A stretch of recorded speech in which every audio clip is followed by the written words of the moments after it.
ní Ọ̀yọ́ Aláàfin lánàá pẹ́pẹ́yẹ pọnmọ.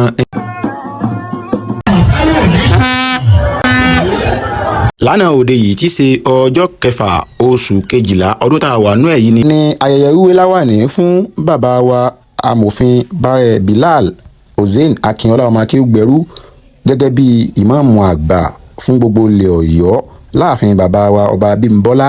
Akeem Ọ̀wọ́adé Ẹlẹ́wùẹ̀tù Aláàfin kú bàbá yèyé. níbi ayẹyẹ yìí ni a ti rí bàbá wa ìmáàmù àgbà ilẹ̀ Ògbómọ̀ṣọ́ Sheikh Dr. Yunus Tọ́lé Àtìlára tí wọ́n wà lẹ́gbẹ̀ẹ́ bàbá ìmáàmù àgbà ìlú Ọ̀yọ́ tuntun. ibẹ̀ láti rí àwọn bàbá ìmáàmù àti bàbá wa Al-Manzur Èjìdé olówó pọ̀rọ̀kú àti bàbá wa Múrí Okunola nílùú Ògbómọ̀ṣọ́ àti àwọn èèyàn kàrìnkàrìn níbi ayẹyẹ náà. níjókòó ìkànnà ẹ̀wẹ̀ láti rí àwọn àgbààgbà tí wọ́n jẹ́ olóyè àti ọlọ́mọ ọba. bákan náà ọ̀nàrẹ́bù aṣojú ṣòfin ilé ìgbìmọ̀ aṣòfin àgbà kékeré tó ṣojú ìlú Ọ̀yọ́ àti bàǹkankan tí wọ́n pè ní skimẹ̀ ibẹ̀ làwọn náà wà. bákan náà ni igbákejì gómìnà ìpínlẹ̀ Ọ̀yọ́ àwọn náà ò gbẹ́yìn o ibẹ̀ ni àwọn lọ́balọ́ba àwọn níjòyè tí wọ́n wà ní ìpínlẹ̀ Ọ̀yọ́ káàkiri làwọn náà kópa níbi ayẹyẹ yìí o láti wáyé bàbá wa Aláàfin Ọ̀yọ́ sí. ibẹ̀ láti rí bàbá wa onímàálù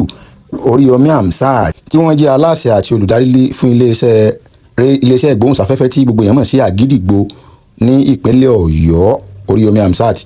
ibẹ̀ ni àwọn èèyàn wọn ti tẹ̀lé wọn o táwọn náà wá bá bàbá wa ìmáàmù yọ. bákan náà la rí bàbá wa pòfẹ́sọ̀ ọ̀jọ̀gbọ́n Aláró Abdulmajid Abdulrazak Aláró àwọn náà ò gbẹ́yìn o níbi tí wọ́n ti ń sọ irú èèyàn tí bàbá ìmáàmù àgbà ìlú Ọ̀yọ́ tuntun jẹ́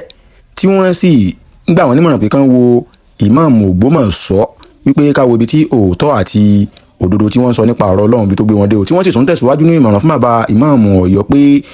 kí wọ́n máa fi ìjẹ́mọ̀mù wọn pọ́n bàbá wa Aláàfin Ọ̀yọ́ lé lọ́nà tí ó tako òfin Ọlọ́run kó lè máa jẹ́ àmì ìfi ẹ̀mí ìmoore hàn sí bàbá wa Aláàfin Ọ̀yọ́ lórí oore ńlá tí wọ́n ṣe fún mùsùlùmí ilẹ̀ Yorùbá àti ìlú Ọ̀yọ́ lápapọ̀. níbi ayẹyẹ láti rí bàbá ìmáàmù àgbà fúnlẹ̀ Èwó Dr. Abdulmumin Adédèjì. níbi ayẹyẹ yìí oríṣiríṣi àwọn èèyàn kàrìnkàrìn nínú ẹ̀sìn nínú àṣà àti ní ìjọmọnìyàn ni wọ́n kún ìjókòó yìí ibẹ̀ láti rí àwọn lọ́mọọba àwọn obìnrin ìlú